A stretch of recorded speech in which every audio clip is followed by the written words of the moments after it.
इस समय जो सबसे ज्यादा इस समय चर्चा का विषय बना हुआ है वो बना हुआ है एसआईआर। सर, अभी आप लोगों ने सुना होगा कि सर 2.0 प्रारंभ किया गया है और ये भारत के चुनाव आयोग के द्वारा प्रारंभ किया गया। आप में से बहुत सारे बच्चे, ये कोई ऐसा नहीं है कि ये शिक्षा से जुड़ा हुआ कार्यक्रम है, नहीं, ये कार्यक्रम है भारतीय लोकतंत्र से जुड़ा हुआ। हमारी जो मतदाता सूची है, उन मतदाता सूचियों का समय समय पे रिवीजन होता रहता है, पुनरीक्षण होता रहता है। तो ये राष्ट्रव्यापी गहन पुनरीक्षण की घोषणा की गई अभी। देखिए, बिहार में चुनाव थे तो बिहार में एसआईआर लागू किया गया और बिहार के बाद इसका 2.0 आ चुका है। एक बार इसको है स्पेशल इंटेंसिव रिवीजन बोलते हैं हम इसको। ठीक है, पहले तो आपको सर का फुल फॉर्म पता होना चाहिए। स्पेशल इंटेंसिव रिवीजन, ये आपको दिमाग में बैठा के रखना है। यदि हम इसको हिंदी में बोले तो हिंदी में विशेष गहन पुनरीक्षण, विशेष गहन पुनरीक्षण। ठीक है, अब ये है क्या, जो हमारी मतदाता सूची, आप सभी को पता है, आप वोट का, अपने मतदान का, मताधिकार का उपयोग तब कर सकते हैं जब आपका मतदाता सूची में नाम हो, वोटर लिस्ट में नाम हो, आपका एक वोटर आईडी कार्ड भी बनता है। देखिए, वोटर आईडी कार्ड ही सबसे महत्वपूर्ण नागरिक प्रमाण पत्र है, ये दिमाग में बैठा के चलिए। कभी आप नेपाल जाएंगे तो नेपाल में यदि आपके पास पासपोर्ट नहीं है तो आपको वोटर आईडी कार्ड ही लगता है, आधार कार्ड नहीं लगता। आधार कार्ड तो आपका एक बायोमेट्रिक पहचान पत्र है। तो विशेष गहन पुनरीक्षण एसआईआर आपका लागू किया गया है और इसका जो फेज 1 था, बहुत सफलतापूर्वक बिहार राज्य में पूरी तरीके से इसको सफलतापूर्वक कंप्लीट किया गया बिहार राज्य में। अब जो है ये इसका फेज 2 चालू हो गया है। 12 स्टेट और केंद्र शासित प्रदेशों में जो है इसका दूसरा चरण प्रारंभ किया गया है, जिसको मैं बोल रहा हूं एसआईआर 2.0। ठीक है, तो भारत के चुनाव आयोग ने 12 राज्यों और केंद्र शासित प्रदेशों में मतदाता सूचियों के राष्ट्रव्यापी गहन पुनरीक्षण की घोषणा की है, जिसमें 51 करोड़ मतदाता शामिल होंगे और ये प्रोग्राम प्रारंभ हो चुका है। 4 नवंबर 2025 से इसका शुभारंभ हो चुका है। लिखते हुए चलिएगा। देखो, ये एक तो इसका फुल फॉर्म लिख लो। इलेक्शन कमीशन ऑफ इंडिया के द्वारा जो है फेज 2 प्रारंभ किया गया है एसआईआर का, स्पेशल इन्वेस्टिगेशन रिवीजन का। ठीक है ना, फेज 2 इसका प्रारंभ हुआ है। अब देखिए, एक बार थोड़ा सा इसके बारे में कई सारी चीजें जानते हैं। कौन कौन से फेज 2 में स्टेट है? प्रारंभ का हो रहा है 4 नवंबर से शुरू हो रहा है। ठीक है, अब इसको लेकर के होगा क्या, जितने भी हमारे मतदाता से जुड़े हुए जो मतदाता सूची है उसको लेकर जितने भी अधिकारी हैं, वो अधिकारी घर घर जाएंगे। अल्टीमेट एसआईआर का जो अल्टीमेट उद्देश्य है वो ये है कि भारत में जो निर्वाचन आयोग का लक्ष्य है कि त्रुटि रहित मतदाता सूची तैयार की जाए। जो हमारी मतदाता सूची है उसमें कोई गलती ना हो, ये सुनिश्चित किया जाए कि कोई पात्र मतदाता छूटे नहीं और कोई अपात्र मतदाता है उसे हटा दिया जाए। आप सभी जानते हैं हमारे देश में समय समय पे माइग्रेशन होता रहता है ना, माइग्रेशन होता रहता है। तो उस माइग्रेशन के कारण से जो मतदाता है, आप पूरे भारत में कहीं भी रहिए, आप एक ही जगह पे मतदान कर सकते हैं जहां पे आपका वोटर सूची में नाम हो। लेकिन कई बार आप माइग्रेट करके दूसरे राज्य चले गए, वहां पे वोटर लिस्ट में अपना नाम चढ़वा दिया आपने, है ना, वोटर लिस्ट में नाम एक बार चढ़ गया आपका, तो चढ़ने के बाद जहां आपका मूल निवास था वहां पर भी नाम है, और जहां पे, क्योंकि वहां पे घर भर आपने ले लिया, फिर आपका मतदाता सूची में नाम चढ़ गया, तो फिर क्या होता है, 2 जगह आपके मतदाता सूची बने हुए हैं। तो विशेष गहन पुनरीक्षण के माध्यम से हम जो 12 राज्य हैं, अभी देखो ये सेकंड फेज है, फिर इसका थर्ड फेज, फोर्थ फेज जो भी है, अभी अल्टीमेट उद्देश्य है कि जहां जहां चुनाव अभी आने वाले समय में होना है, उन चुनावों को लेकर के प्रयास करना है, चाहे वो स्थानीय चुनाव। देखिए, मतदाता सूची का कहां कहां रोल है। आपके जितने भी लोकल चुनाव होते हैं, चाहे वो पंचायती राज से जुड़े हों, नगर निकायों से जुड़े हुए हों, या फिर आपका जो है विधानसभा लोकसभा चुनाव, सब जगह मतदाता सूची आती है। तो जहां जहां अभी हाल ही में चुनाव है, पहले फेज 2 में उन्हें रखा गया है। फेज 1 में बिहार कवर किया गया, तो फेज 2 के एक बार स्टेट आप नाम लिख सकते हैं। ठीक है, फेज 2 के मैं नाम आपको लिखवा रहा हूं यहाँ पे, कौन कौन से फेज 2 के स्टेट हैं। ठीक है, सभी के नाम आप लिख लीजिए।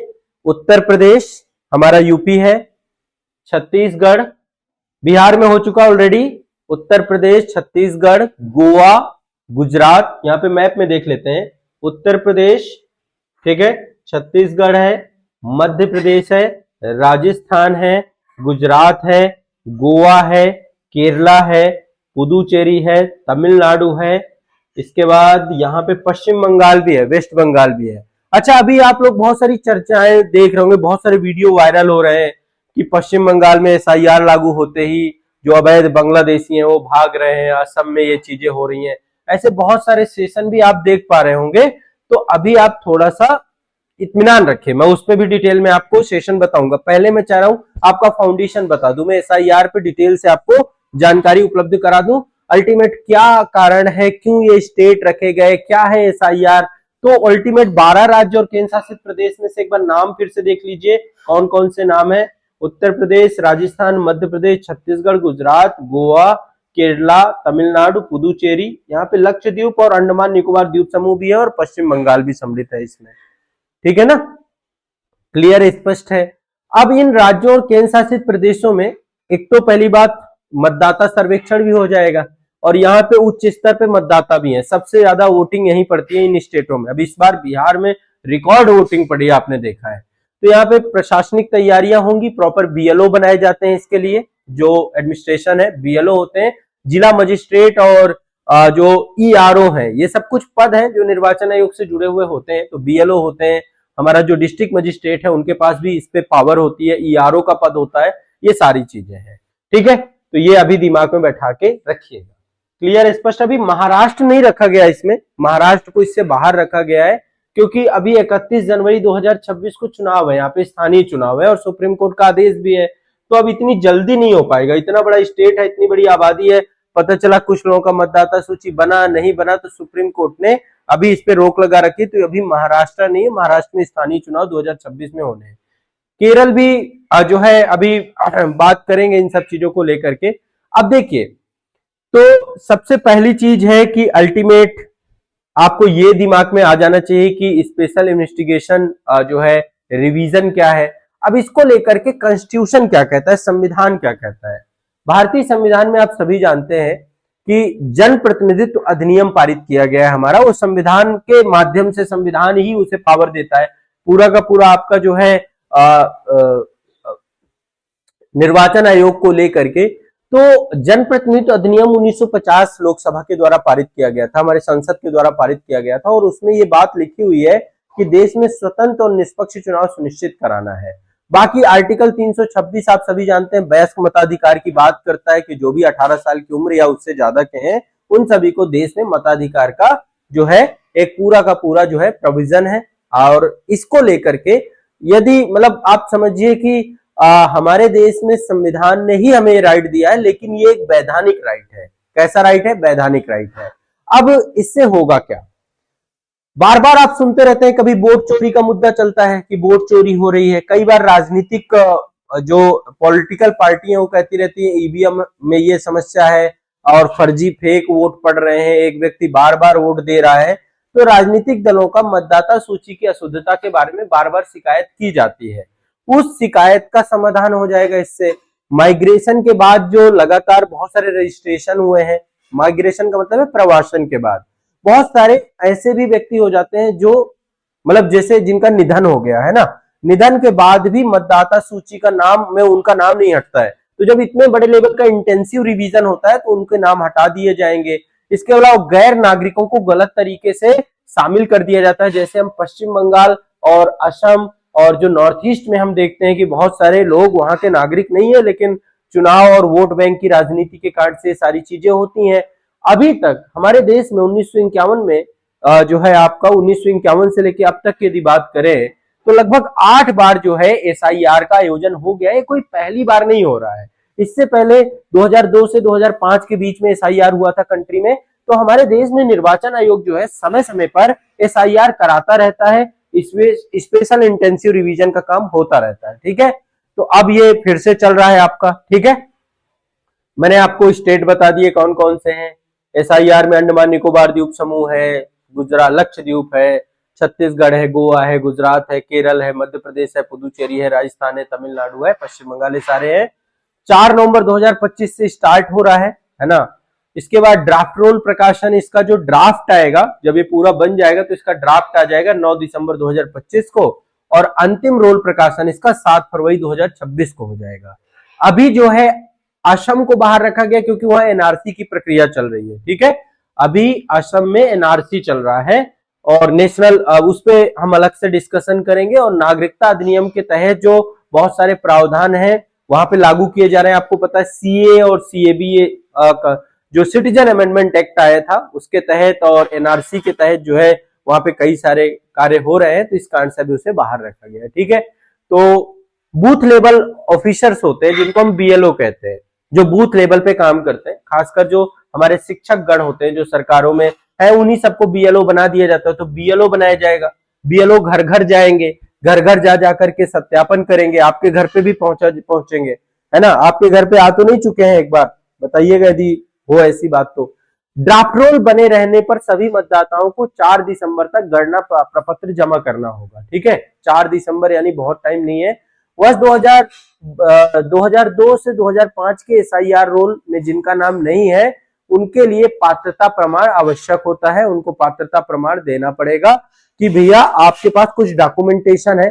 13 प्रकार के डॉक्यूमेंट हैं जो डॉक्यूमेंट आपके पास होना चाहिए।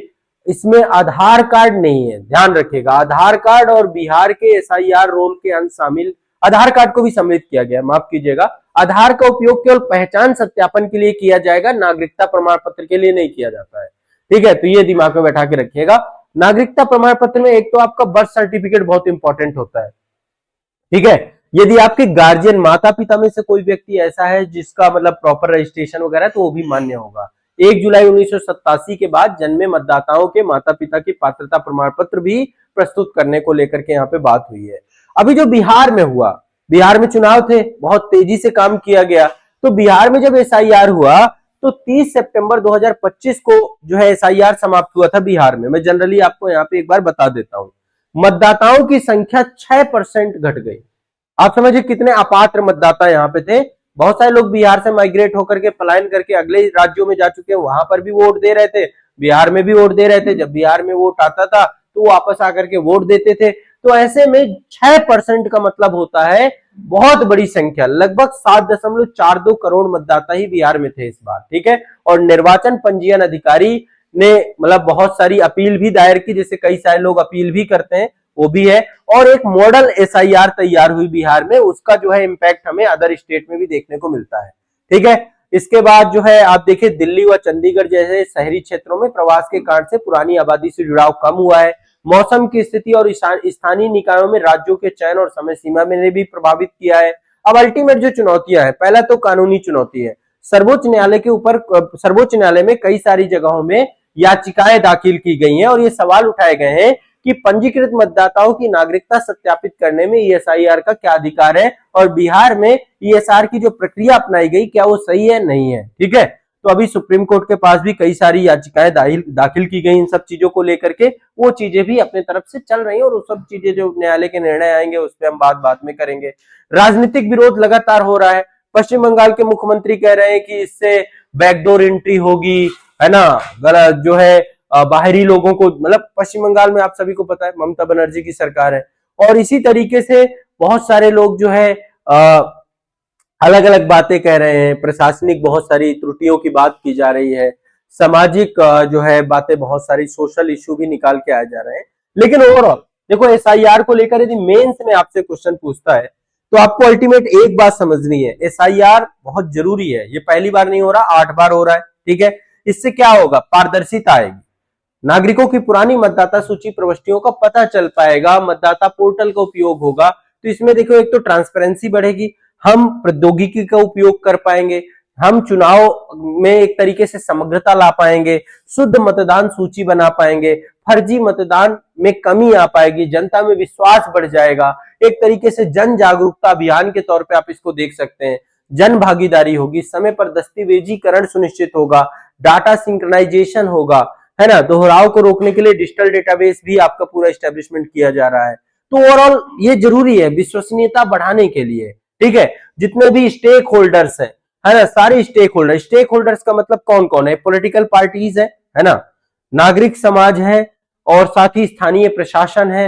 आर्टिकल 326 और जन प्रतिनिधित्व अधिनियम 1950, इन दोनों के तहत ये पूरा कार्य हो रहा है। सर्वोच्च न्यायालय ने इस पे गाइडलाइन भी जो है दी है आप सभी को। तो ऐसे में पात्रता प्रमाण प्रस्तुत करने की प्रक्रिया सरल हो जाएगी, डिजिटल हो जाएगी, विशेष रूप से ग्रामीण और जो प्रवासी लोग हैं उन सबको लेकर के, और चरणबद्ध तरीके से पूरे देश में काम होना है, तो आराम आराम से पूरा काम चल रहा है। 12 जगहों पे अभी ये 2.0 स्टार्ट हुआ है, फिर आगे जो भी होगा देखेंगे। अल्टीमेट यदि उद्देश्य मैं इसके कंक्लूजन पे जाता हूं तो एसआईआर बहुत जरूरी है, समय समय पे ये होता रहना चाहिए। उसी तर्ज पे निर्वाचन आयोग ने काम किया है। इससे मतदाता सूची आपकी अपडेट होती है, चुनाव प्रक्रिया में विश्वास बहाली आती है, प्रशासनिक सुधार के तौर पर इसको देख सकते हैं, पात्रता की पुष्टि होती है, अपात्र मतदाता हट जाते हैं, और चुनाव आयोग का अल्टीमेट एक ही गोल है, कैसे इंडियन डेमोक्रेसी को हम बहुत ज्यादा इंपावर्ड करें, तो लोकतांत्रिक वैधता मजबूत होती है। हालांकि राजनीतिक चिंताएं और कानूनी जांच मतदाता सूचिता को सुनिश्चित करने में मतदाता अधिकारियों की रक्षा और नाजुक संतुलन को उजागर करती है, लेकिन अल्टीमेट आप देखेंगे तो ये जो पूरी की पूरी प्रक्रिया है ये अपने आप में बहुत प्रभावी है, और एसआईआर के कारण से हमारी लोकतंत्र की गति बहुत मजबूत होगी और वास्तविक लोकतंत्र का स्वरूप देखने को मिलेगा। तो ये एक जो है बहुत इंपॉर्टेंट जो है खबर थी। एसआईआर आप समझ गए होंगे, स्पेशल इंटेंसिव रिवीजन क्या है, मतदाता सूची को अपडेट करने के लिए निर्वाचन आयोग के द्वारा उठाया गया कदम। सबको समझ में आया है? किसी को कोई दिक्कत हो, कोई नहीं समझ पा रहा हो, क्योंकि अल्टीमेट ये बहुत कॉम्प्लिकेटेड बना दिया गया है नहीं इतना कॉम्प्लिकेटेड, बट आप मेरी क्लास का हिस्सा रहोगे तो कॉम्प्लिकेशन कुछ नहीं लगेगा, चीजें आसानी से समझ में आएंगी। आपको मतदाता सूची में एसआईआर बहुत क्लियरली आपको अब समझ में आ चुका होगा, ठीक है ना। ये हमारे जो है अभी एक ये याद कर लीजिए, अभी जो चीफ इलेक्शन कमिश्नर है वो ज्ञानेश कुमार जी हैं, ठीक है। 3 सदस्यीय बॉडी होती है निर्वाचन आयोग, मुख्य निर्वाचन आयुक्त ये है डॉक्टर विवेक जोशी, ये सह मुख्य निर्वाचन आयुक्त हैं, और डॉक्टर सुखविंदर सिंह सिंधु हैं। तो ये 3 पर्सन है, यही महत्वपूर्ण जो है बॉडी है जो देश का जो लोकतांत्रिक प्रक्रिया है उस प्रक्रिया का संचालन कर रही है बहुत प्रभावी तरीके से, ठीक है। तो भारतीय निर्वाचन आयोग के बारे में ये कुछ बातें, और एसआईआर के बारे में कुछ बातें आप सभी की हो गई, ठीक है। क्लियर है, स्पष्ट है, कोई दिक्कत तो नहीं है? हाँ, चलिए।